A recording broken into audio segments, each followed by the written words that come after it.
బదులు ఎమికబుల్గా ఇడిపోయి రేపొద్దు నా పిల్లాడి కోసం నాన్న వచ్చేలాగా నాన్న అమ్మ కేర్ కన్సర్న్ అంతా మొత్తం అమ్మే పెట్టుకొని బట్ ఏదైనా ఇష్యూ వస్తే తండ్రి వస్తాడు చూసి వెళ్తాడనే ఆ ఎమికబుల్ థింగ్ మీకు వాళ్ళకు కూడా ఉండాలనేదే నా ఉద్దేశం. ముందు నుంచి మిమ్మల్ని నేను చెప్పింది అదే. మీరు ఎన్నిసార్లు టీవీలో చేద్దామని నేను వద్దన్నది అందుకే.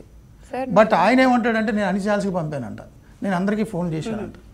సార్ నేను ఎమికబుల్గా విడిపోవాలంటే ఒక కండిషన్ ఉంది సార్, నా బ్రాండ్ ఇచ్చేయాలి. మీరు ఏదో డబ్బులు అడిగారు అంటున్నారు ఏంటి వాళ్ళు? సార్ యాక్చువల్గా ఏమైందంటే సార్, నేను వాళ్ళ యాలిమోనీ ఏ రోజు అడగల. నాకు యాలిమోనీ వద్దు అని వాళ్ళు నాకు వాయిస్ నోట్స్ కూడా పెట్టించుకున్నారు. నేను అడిగింది ఏంటంటే సార్, నా బ్రాండ్ తీసేసుకుంటే నా బ్రాండ్ కావాలి అతనికి. సో అది కమ్యూనికేట్ చేశాడు ఓపెన్గా. నేను ఆ బ్రాండ్ వదలను అని మొన్న ఒక మీడియాలో కూడా చెప్తున్నాడు, ఏదో వార్నింగ్ ఇస్తున్నాడు. బ్రాండ్ నా పేరు మీద, నేను వదలను అని బెదిరిస్తున్నాడు ఇండైరెక్ట్ గా నన్ను. సో ఇప్పుడు ఆ బ్రాండ్ తిరిగి ఇవ్వాలంటే నేను ఇంకో కండిషన్ చెప్పా సార్. ఏం చెప్పానంటే, మన ఇద్దరం కలిసి ఒక 20-25 కోట్లు సంపాదించాం దీని మీద ఈ పాస్ట్ ఇయర్స్లో. గౌతమ్ది తీసుకున్నాడు, నువ్వు తీసుకున్నావు, నేను నా హస్బెండే కదా అనే పాయింట్లో ఏ రోజు ఏం అడగల.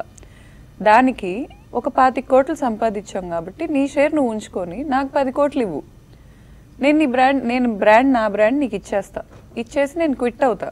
కానీ ఈ రోజున నేను ఇంత కష్టపడి, ఇంత నిద్రలేని రాత్రులు గడిపి, ఇంత బ్రాండింగ్ చేసి, ఇంత మార్కెటింగ్ చేసి, చాలా మందితో పిఆర్ మెయింటైన్ చేసి, ఒక బ్రాంచ్ని ఒక బ్రాండ్గా తయారు చేసి ఇంత కష్టపడితే నన్ను నువ్వు అన్నీ వదిలేసి వెళ్ళిపోమంటే ఎలా వెళ్ళాలి? ఇంతకు ముందు వెళ్ళా, నీకుంటే నాకు ఉండిద్ది అనిపించేది. కాబట్టి ఇప్పుడు మన ఇద్దరం విడిపోతున్నాం కదా, ఎలా వదలమంటావు? నా ఇన్వెస్ట్మెంట్స్ ఉన్నాయి, మా ఫాదర్ దగ్గర నుంచి తెచ్చి పెట్టుకున్నా, అవన్నీ నువ్వు అమ్ముకున్నావు. ప్రతి బ్రాంచ్ మీద నువ్వు చాలా ప్రాఫిట్స్ మిగుల్చుకున్నావు. ఈవెన్ సార్, నేను ఇలా చెప్పకూడదు కానీ కొంతమందిని చాలా దెబ్బేశాడు. వాళ్ళు ఇప్పుడు వచ్చి నాకు చెప్తున్నారు ఈ 2 ఇయర్స్లో. ఈ దెబ్బలే పడ్డ వాళ్ళందరినీ కూడా నువ్వు బాగా ప్రాఫిట్స్ చేసుకున్నావు. నువ్వు ఏ రోజు లీడర్లా ఆలోచించలేకపోయావు. ఏ రోజు కూడా ఎలా ఆలోచించావంటే, నా సెల్ఫిష్నెస్ నాది. నువ్వు భార్య దగ్గరే ఆలోచించలేకపోయావు, బ్రాండ్లో ఆలోచిస్తావని నేను అనుకోను. నీకు ఇచ్చిన 2 ఏళ్ళు ఆ బ్రాండ్ పోయిన గ్లోరీ చాలు. దానికి గ్లోరీ కావాలన్నా నేను ఉండాలి, నాకు అదో బేబీ లాంటిది. నీకు కావాలి అని నువ్వు తీసుకుంటే నేను వెంటనే వేరే లైఫ్ స్టైల్ నేను స్టార్ట్ చేయలేను. ఇప్పటి వరకు నేను లైఫ్ స్టైల్కి అలవాటు పడ్డా. నువ్వు ఇచ్చింది కాదు, మీ నాన్న ఇచ్చింది కాదు. మీ నాన్న అబద్ధాలు చెప్తున్నట్టు నాకు ఏ రోజు ఆయన పసు సంపాదన నుంచి డబ్బులు ఏ రోజు ఇవ్వాల.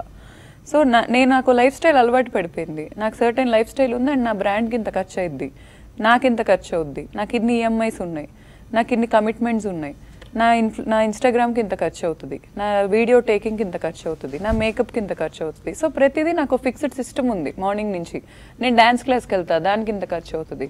అదంతా సడన్గా ఆపేసుకోలేను కదండి సార్. సో నువ్వు మనం సంపాదించుకున్న న్యాయమైన దాంట్లో 15 కోట్లు ఉంచుకొని 10 కోట్లు ఇవ్వు. బ్రాండ్ ఇచ్చేయాలంటే బ్రాండ్ ఇచ్చేయాలి. అదే వాళ్ళ సంపాదన, వాళ్ళ తాతల ఏ రోజు అడగలేదు. ఏ రోజు వాళ్ళ నాన్న అనే వ్యక్తికి మా బ్రాండ్కి సంబంధం లేదు. ఈ రోజు ఆయన ఇన్ని మీడియాల్లో పే చేసి మరి ఎందుకు పే చేశాడని నాకు అనిపిస్తుందంటే సార్, మేము మాట్లాడేది వింటలా. మీరు డిబేట్కి వెళ్తే ఆయన వెళ్ళిపోయారు, వింటలా. ఆయన వెళ్ళిపోయాడు, ఆయన వెళ్ళిపోయాడు. జర్నలిస్ట్ మాట్లాడుతున్నాడు అంతే. ఆయన వెళ్ళిపోయాడు. జర్నలిస్టులు కూడా ఆయన హైదరాబాద్ వచ్చే వరకు ఒకలాగా అనిపించింది నాకు. నేను ఒకవేళ తప్పుగా మాట్లాడుతుంటే జర్నలిస్టులు అందరూ నన్ను క్షమించండి. నేను ఇక్కడ అందరి గురించి మాట్లాడట్లా. మళ్ళీ ఇప్పుడు మీరు ఎలా న్యాయంగా ఉన్నారో అలా కొంతమంది అనిపించారు నాకు. మిగిలిన వాళ్ళు అసలు వినటానికి ఇష్టపడట్లా. థంబ్నెయిల్స్ కూడా నేను ఒకటి చెప్తే ఒక థంబ్నెయిల్ పెట్టడం. నేను ఏమన్నానంటే సార్, ఫర్ ఎగ్జాంపుల్ ఇప్పుడు ఒక ఆయన చెప్తున్నారు, నిజం గడప దాటక ముందే అబద్ధం ఊరంతా చుట్టేసిద్ది. నన్ను ఇండైరెక్ట్గా కాన్సన్ట్రేట్ చేస్తా. అండ్ నేను చాలా చండాలంగా యాజ్ ఏ మార్కెటింగ్ పర్సన్ 3 డిగ్రీలు ఉన్న అమ్మాయిని నేను చాలా చండాలంగా నీచంగా జర్నలిజంలో, I'm sorry to talk like this sir, feel అయిన విషయం ఏంటంటే, రాజ్ తరుణ్ లావణ్య అనే ఒక కేసు వీళ్ళందరికీ ఒక ప్రోటోకాల్ని సెట్ చేసింది. దీన్ని ఒక జీవనంగా బతుకుతున్న వాళ్ళు ఉన్నారు. ఆ కేసులో ఎలా అయితే మరి లావణ్యని రాజ్ తరుణ్ టార్గెట్ చేశాడో, రాజ్ తరుణ్ని లావణ్య టార్గెట్ చేసిందో నాకు తెలియదు. కానీ దానివల్ల కొంతమంది సొమ్ము చేసుకున్నారు.